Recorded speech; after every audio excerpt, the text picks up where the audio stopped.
So sometimes you might just have to ask yourself, are we all dreaming? What is a dream? When we wake up in the morning, it seems like we've exited the dream world and entered the real world. But what is reality? That's the question, isn't it? Because as we look at the world around us, we think that we see things that are seemingly outside ourselves, like shops, lampposts, diggers, and then other people. But these other people are made of the same things that you are, like, bones, muscle, eyes, hair. And so in that sense, we're all carbon, calcium, oxygen, hydrogen, nitrogen. We're all atoms. We're all comprised of matter, which is the opposite condition of mind. So we've got mind and matter. But whilst we're in these bodies, we receive a filtered degree of mind, so it seems like we have this separation, where it seems like I'm localized to this person who's holding the camera right now.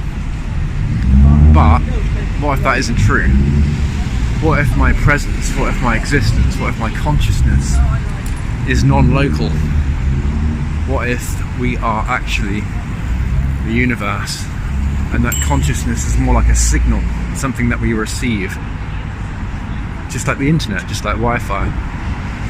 And if that is true, then could it not be that we're actually dreaming right now? Could it not be that the fabric of reality is a phantasmagoria, is illusory in its nature? And it's just that because we live in a society that battles for our attention at every turn, we've sort of cemented our minds into this left brain sort of dynamic that gets us paying attention. And attention is narrowed perception, as Alan Watts said. And that if we start to dissolve our minds, kind of like ice to water to steam, perhaps we can begin to see through this illusion and see that we are in fact all dreaming. And so for anyone out there who's experienced a lucid dream before, you would have experienced waking up within a dream and realizing that you are in fact dreaming. And it's one of the most euphoric, incredible experiences you can have. And it's only when you actually leave the dream or awaken from the dream that you realize, oh, phew, I'm just dreaming. And so what if what we call a spiritual awakening in this reality is actually exactly the same? We're just simply awakening from the dream of physical reality.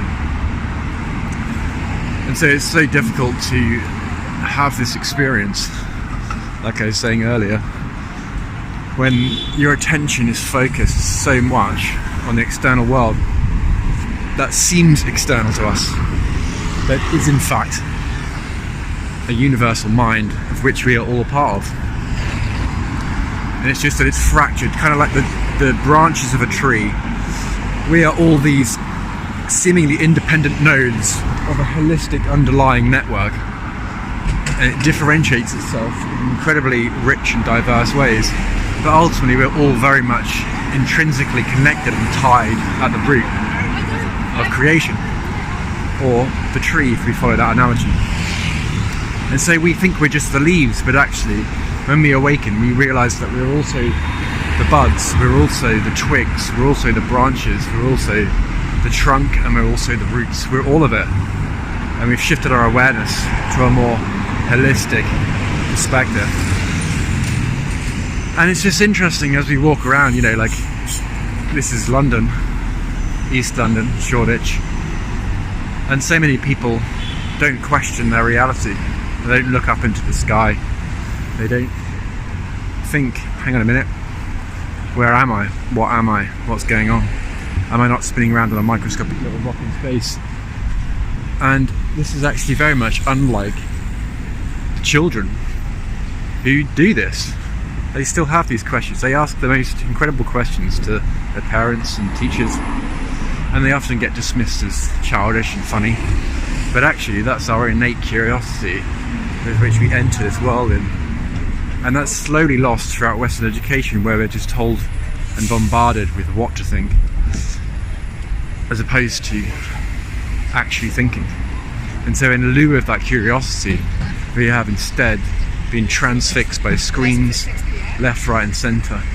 Our attention has been completely caught up in this illusory maze, this urban fabric of movement and endless, ceaseless activity.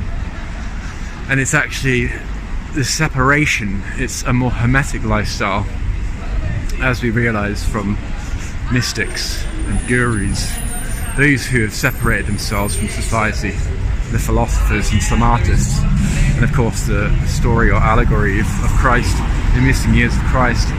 It's those people who become aware that they are divine and become aware of these truths that I've just been speaking. But they will only be realised as truths when you've directly experienced it. And before that direct experience occurs, you can only really believe or doubt. And so the purpose of me making these videos is to ultimately try and raise human consciousness towards a more holistic, overlying perspective. One of non-duality, if you're familiar with Buddhism. And in doing so, we would invariably begin to alleviate suffering on this planet, and that's really what our society should be focused on. All enlightened societies would have that as fundamental tenet, its fundamental principle would be that which creates more well-being and harmony on the planet. Instead, we're working for rich people, we're working for vested interests at every turn.